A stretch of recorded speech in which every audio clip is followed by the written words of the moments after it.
Hey everyone, another couple of types of market failure, asymmetric information and the abuse of market power. Let's get into it.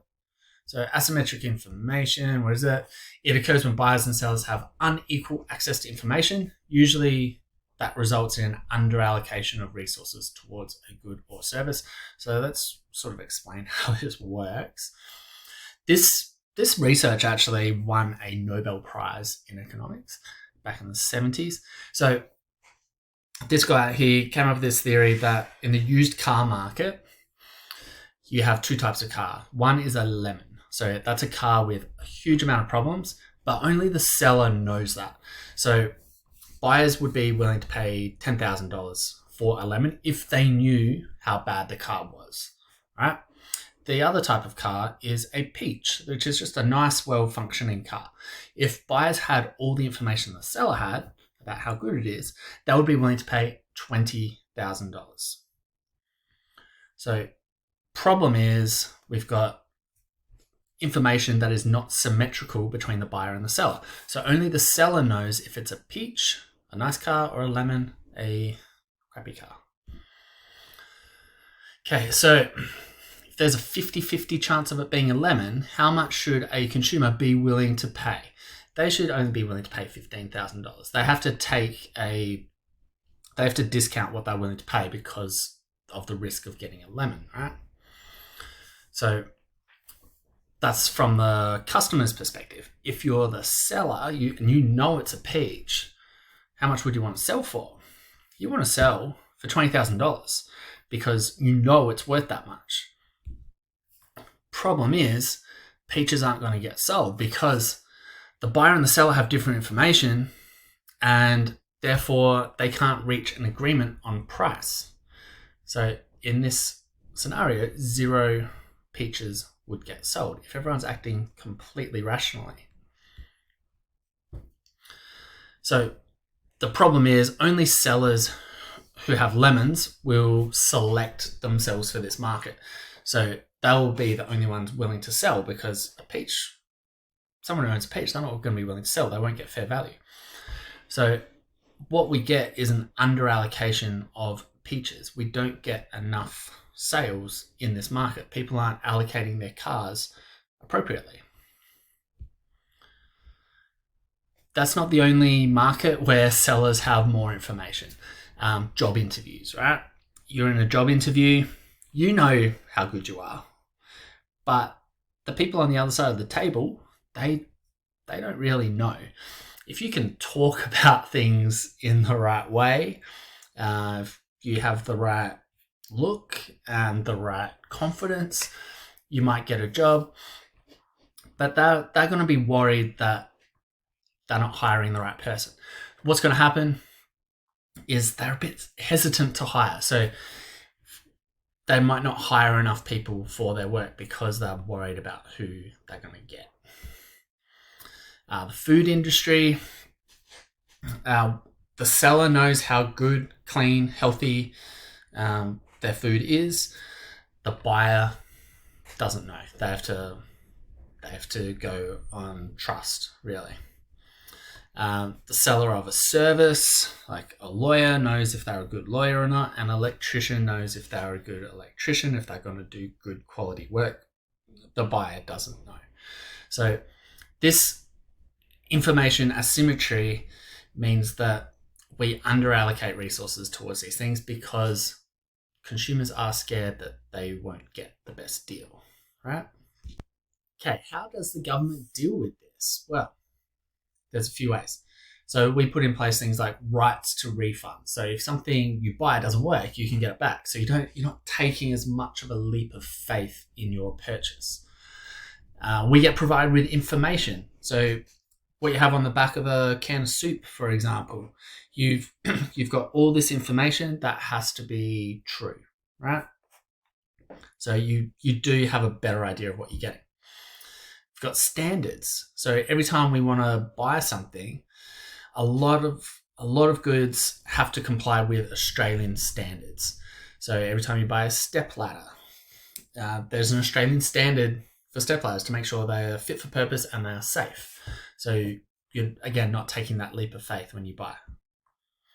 We have inspectors. So we have food inspectors, health inspectors go round to restaurants. So it's less of a gamble that your meat is going to be disgusting, filled with like insects and whatnot, because they know that they could get inspected at any time. And licensing for services. So to be a lawyer, to sell yourself as a lawyer, you have to pass, or you have to have a law degree and you have to pass the bar examination. So you have to know what you're talking about.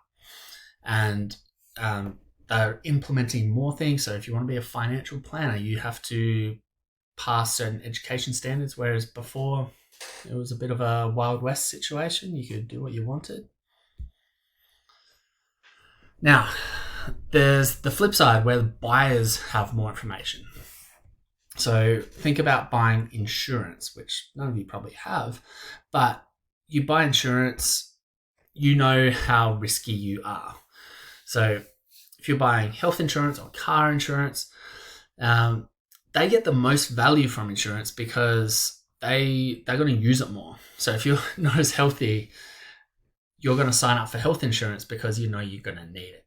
If you take a lot of risks on the road, you'll sign up for car insurance. You'll pay more for car insurance because you know you will need it.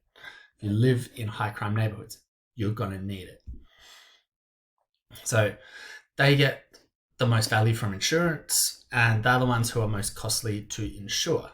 So what that does is, if the majority of the people who sign up for insurance are really costly to insure, then that increases insurance costs, which again dissuades people who are relatively low risk from buying the insurance. Insurance industries sort of rely on people who are low risk buying insurance to cross-subsidize the risky people. And that means that when people aren't buying enough insurance, they're under-allocating because it is too expensive because of the people who choose to buy it. What does the government do in this case? In Australia, the government will provide healthcare services itself, so Medicare. So they don't rely on people buying insurance and taking a risky choice by not buying it. It does, however, mean it's a massive cost to the government. Medicare is a huge cost. Okay, there's also concept moral hazard. We probably won't need this term, but moral hazard is a situation where one party takes risk because they don't bear the full cost of their actions. So, for example, if you have car theft insurance, you might take a little less care because if your car gets stolen, you only have to pay a bit of a fee and then you get a new car, right? So you're not as incentivized to be careful if you have an insurance. Just like bankers. This was pretty controversial during the global financial crisis, but bankers, if a bank knows it's going to get bailed out if it's about to fail, then they can be a bit more risky with their activities if the government is going to bail them out and sort of wipe their debts, essentially. Okay, the second type of market failure that we're going to look at is the abuse of market power. So looking back on a monopoly, single firm, unique product or service, high barriers to entry, this guy from the game. So demand curve that they're going to face is inelastic, and that's going to incentivize them to raise the price because they'll make more revenue, right? And we also have the idea that a collusive oligopoly, so oligopolies that engage in collusion, they're going to act like a monopoly. So what happens? They use their market power to raise price, either this monopoly or collusive oligopoly. So here, competitive oligopoly, they're competing somewhat, so they've got a lower price. Collusive oligopoly, they'll raise the price. Then this becomes the welfare loss, right? That's the loss to society from the lack of consumption here and the higher price. So society loses out when monopoly power is abused in this way. What can the government do to respond to that? Well, we've got the Australian Competition and Consumer Commission. They investigate any allegations of collusion and they will find them. We've looked at that a little bit before. They will do things like restrict mergers. So I always say this, Coles and Woolies not allowed to merge. Any of the big four banks will not be allowed to merge. They'll impose fines on them. They'll make them... A lot of monopolies are highly regulated. So, for instance, electricity distribution, they've got huge market power, but the government regulates the prices they can charge. And sometimes they will even make monopolies break up into separate businesses. They did that with Telstra once. And Microsoft, actually. What else can they do? They can tax them to affect the huge profits, which could help allocative efficiency, or it could hurt it. And nationalisation, so the government could run the monopolies themselves. So like used to happen before a lot of the privatisation, they could run the businesses and therefore set the prices completely themselves. But the argument against this would be that productive efficiency would lose out because private firms have that profit incentive to be as efficient as possible, whereas the government does not have that. Okay, this is all we need to know about abuse of monopoly power and asymmetric information. Thank you.